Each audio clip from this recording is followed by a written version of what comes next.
There's not much that seems to frighten Russian President Vladimir Putin. Even as his country's economy crumbles and his invasion of Ukraine continues to fall short of expectations, with enormous losses of lives and equipment, the Russian leader has remained cocky and confident, believing himself to be some sort of modern-day Peter the Great. But there's one thing, or to be precise, one country, that Putin is truly afraid of: the United States of America. And it's not because of the US's global influence or political pressure. It's about something much purer: power. Power is what drives Putin. It's what he cares about most of all. That much is clear to see in his words and actions over the course of his political career.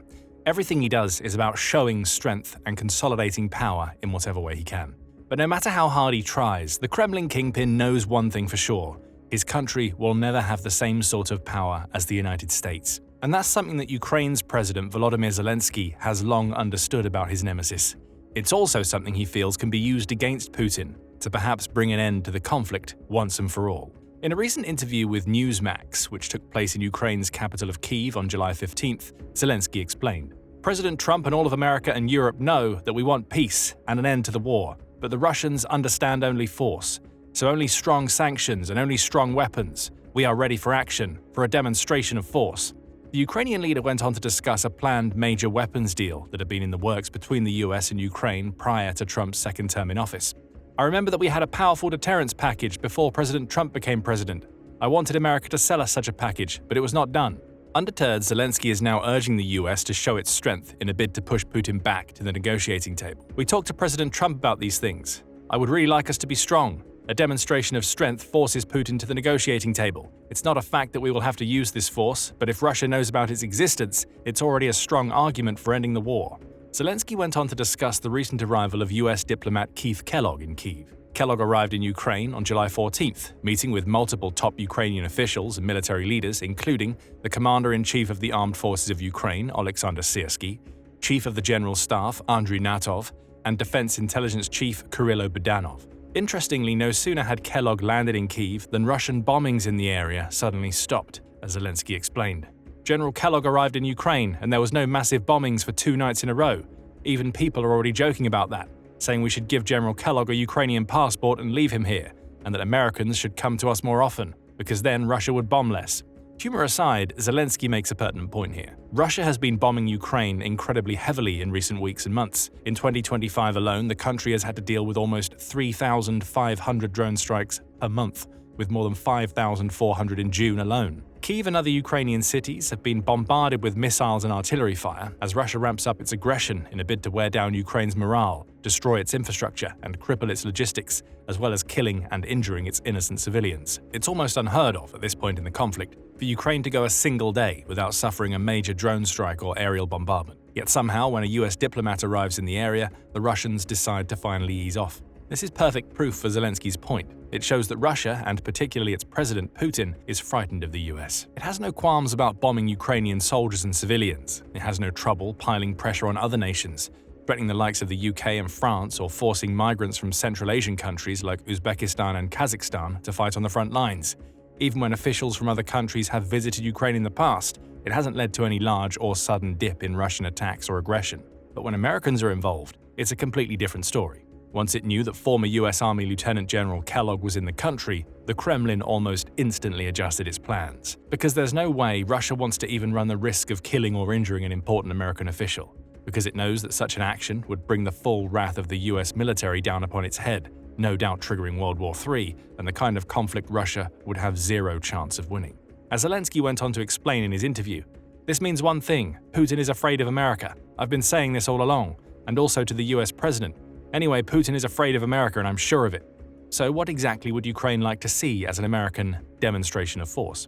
Well, many experts believe that what Ukraine would really love to get its hands on are US-made long-range missiles that would allow the country's armed forces to strike targets further beyond its borders, deeper into Russian territory, perhaps even Moscow itself, which is currently beyond the reach of most of the Ukrainian arsenal. Specifically, Ukraine's offensive potential would enjoy a massive upgrade if the country were able to obtain US-made Tomahawk missiles. The BGM-109 Tomahawk Land Attack Missile, or TLAM, is a long-range, all-weather, jet-powered, subsonic cruise missile currently used by the US Navy and the UK Royal Navy for ship and submarine-based land attack operations. It was developed at the Applied Physics Laboratory of Johns Hopkins University back in the 1970s, designed to meet the military's need for a medium to long-range, low-altitude missile with a flexible, modular design.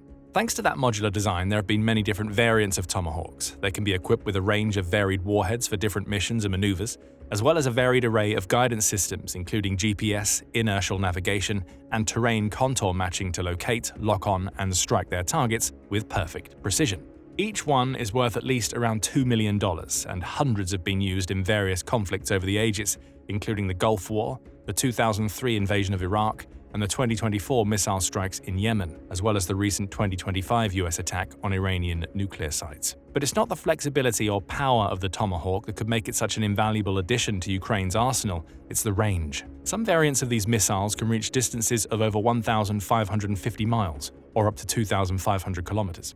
It moves fast too, reaching speeds of up to 570 miles per hour, or 920 kilometers per hour. So even if Russia activated its air defense systems and fired interceptor missiles, it might have a really tough time bringing down a subsonic Tomahawk speeding through its airspace. Such missiles would open up whole new avenues of offensive opportunity for Ukraine. So far, we've seen the country tactically use its resources to great effect, firing US and European-supplied missiles at Russian targets like ammunition storage facilities, drone production plants, air bases, command posts, and other important logistical centers. Many of these targets are within reach of Ukraine's existing missile arsenal. Its US-made ATACMS, for example, can travel distances of up to 185 miles or 300 kilometers. American HIMARS, meanwhile, can travel around 50 miles or 80 kilometers, and Storm Shadows, supplied by France and the UK, have a maximum range of around 155 miles or 250 kilometers. Ukraine has also worked hard to develop its own domestic missile programs. Its SAPSAN missiles have proven themselves capable of striking targets close to 190 miles away,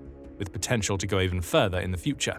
And its long Neptune cruise missiles are capable of traveling more than 600 miles or up to 1,000 kilometers to strike their targets. That's an impressive distance, but still nothing compared to the extraordinary range of the US Tomahawks. With even a small number of Tomahawks, Ukraine would instantly unlock access to hundreds of new targets that were previously far beyond its reach. Airfields, weapon depots, military factories, and other pieces of infrastructure would no longer be safe from Ukrainian missile strikes. Nor would the countless expensive radars, air defense systems, rocket launchers, and advanced fighter jets that Russia has repositioned deeper into its territory in an attempt to safeguard them from Kyiv's ATACMS, Storm Shadows, and Long Neptunes. Missiles like these would, without doubt, change the state of play entirely and push Putin well and truly onto the back foot. Russian generals would have to completely rethink their tactics, suddenly becoming much more concerned with defending themselves and their territory rather than putting all their effort and focus into offensive, invasive maneuvers into Ukraine.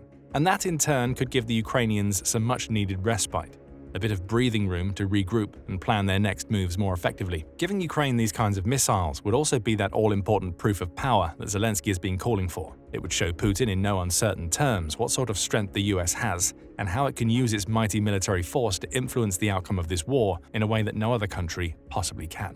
Here's the catch. So far, despite rumors and media reports about the Trump administration considering a transfer of Tomahawks to Ukraine, President Trump himself has made zero promises.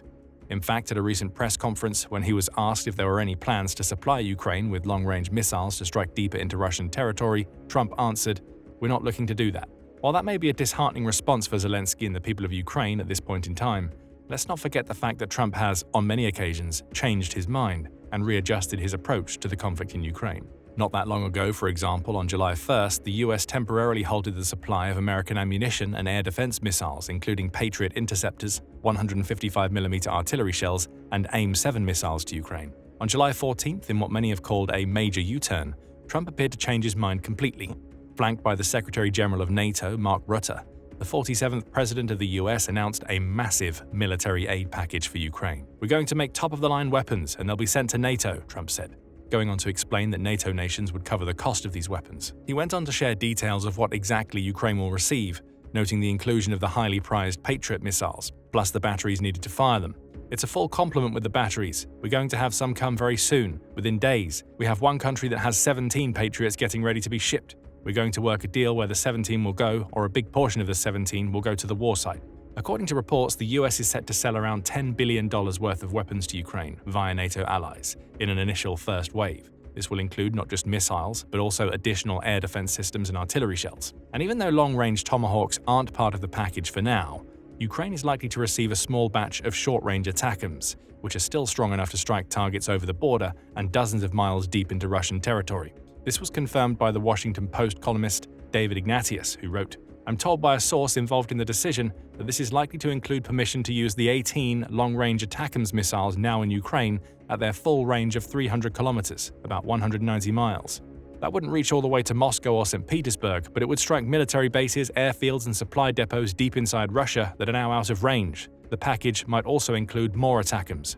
In an additional exciting revelation, Ignatius also confirmed the possibility of Tomahawks in Ukraine in the future. He explained that the missiles were included in discussion as late as Friday, but the Tomahawks are off the delivery list for now, I'm told. They could be deployed later if Trump wants even more leverage. That's not all. In another major show of strength and clear determination to bring the conflict to a close, once and for all, President Trump also imposed a 50-day deadline on the Kremlin, saying that Putin has 50 days to sign a peace agreement with Ukraine or else. "We're going to be doing secondary tariffs. If we don't have a deal in 50 days, it's very simple, and they'll be at 100%. The White House later confirmed that those 100% tariffs would apply to all Russian goods, as well as secondary sanctions on any countries around the world that continue to do business with Russia and buy its exports.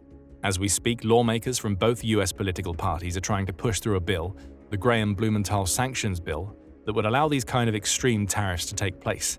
If passed, it would grant Trump the power to impose up to 500% tariffs on countries that aid Russia in any way, including those that buy and use Russian oil. Such a move would, without any shadow of a doubt, have a seismic effect on the Russia-Ukraine conflict, because Russia relies so much on countries needing to buy its natural resources to prop up its economy. This has helped it survive the huge wave of sanctions imposed by Western nations since the invasion began. Indeed, for the first couple of years of the war, even as it raised its military spending and was hit by sanction after sanction, Russia was able to maintain a relative level of economic stability. But that stability has now started to slip. In recent times, we've seen multiple leading Russian finance figures, including the head of the Russian central bank, sound the alarm, warning of an imminent recession. Reports have also revealed that Russia's national wealth fund has shrunk enormously since the conflict kicked off. Interest rates are reaching all-time highs, economic growth is slowing dramatically, and the country faces the kind of debt crisis that could plunge countless big businesses into bankruptcy. It's even reached a point where Putin himself has effectively admitted that the country cannot continue spending as much as it has been on its military and needs to readjust its spending plans. Not long ago, the Russian leader announced that the defense budget would decrease in 2026. But that won't matter much if the war is still ongoing. Because if it is, and no peace deal is reached soon, President Trump's sanctions should come into effect. And they could quite easily be the knockout blow, sending the Russian economy into a downward spiral that could take decades to recover from. Now that is a show of power. It's a clear and definitive demonstration of the incredible, unmatched influence the US wields, and further proof that President Trump is the most powerful person on the planet today. As and when he decides, the nature of the Russia-Ukraine war can and will shift. That's the kind of power the US has. It can disrupt economies and turn the tide of large-scale conflicts with astonishing ease. It's the sort of power that Putin longs for and that he's desperately trying to achieve. That's part of the reason why he started this war in the first place, to cement his legacy, to prove himself as Russia's greatest leader, the one and only man capable of restoring the Soviet Union and taking what he sees as land that should rightfully belong to Russia. That's why he's pouring astonishing amounts of money into his military, setting extraordinary targets and striving to build the second biggest army in the world through aggressive recruitment programs. It's why he's building drone production plants across his territory, reaching out to allies like North Korea and Iran to bolster his forces, and pursuing the most aggressive, intensive attacks on Ukrainian soil, raising the stakes of the conflict higher and higher by the day. It's why he'll stop at nothing, actively bombing civilian buildings, killing innocent people, committing war crimes and atrocities, all in a bid to build his power, bit by bit. But the truth is clear, no matter what Putin does, Russia has no chance of rivaling the US in his lifetime, even though it sits far ahead of many other nations in terms of pure military might. Indeed, according to the trusted rankings of the Global Firepower Index, Russia is currently the second strongest military force in the world. It has a defense budget far in excess of $100 billion, and an army of more than 1.3 million active duty personnel, with 2 million more troops in reserve. It boasts extraordinary ground forces with an estimated 5,750 tanks and over 130,000 armored vehicles, backed up by thousands of towed, self-propelled and rocket artillery units. It also has an impressive air force with more than 4,000 aircraft in total, including over 800 fighter jets and more than 1,650 helicopters. At sea, too, Russia is a formidable force with more than 400 total assets, including over 60 submarines, 12 frigates, 10 destroyers, and its own aircraft carrier too. But all those statistics pale in comparison to those of the United States. Consistently ranked as by far the strongest military on the planet, the US has a defense budget of close to $900 billion. It has more than 1.3 million active duty personnel who undergo some of the finest military training regimes the world has ever seen, with close to 800,000 more in reserve. It has thousands of tanks, hundreds of thousands of armored vehicles, and the biggest air force on the planet, with over 13,000 aircraft in total. It leads the way in almost every military metric that matters, from the number of fighter jets and aircraft carriers to the state-of-the-art equipment at its disposal. Whether you're looking at tanks, fighter jets, missiles, air defense, or electronic warfare systems, the US almost invariably has the best tech every time. And since it spends so much on defense year after year, it easily maintains its status as the top dog when it comes to military capabilities. In fact, the only area in which Russia can match the US is in terms of nuclear warheads, which might explain why Putin has repeatedly made vague threats around launching nuclear weapons, should NATO ever take direct military action against Russia. He knows that nukes will be his only way out because he knows the US is so much stronger, and that scares him. It's why the bombs stopped dropping when General Kellogg came to Kyiv, and it could eventually be one of the things that brings him to the negotiating table at long last to end this terrible war. Find out more about President Trump's 50-day ultimatum and the latest US weapons package for Ukraine in our recent video on the subject, or check out NATO and Ukraine's plans to transform Russia into a walled-off prison, bringing more bad news to Putin's doorstep. Make sure you subscribe to our trusted news channel too for more day-by-day updates from the war and other important events from around the world.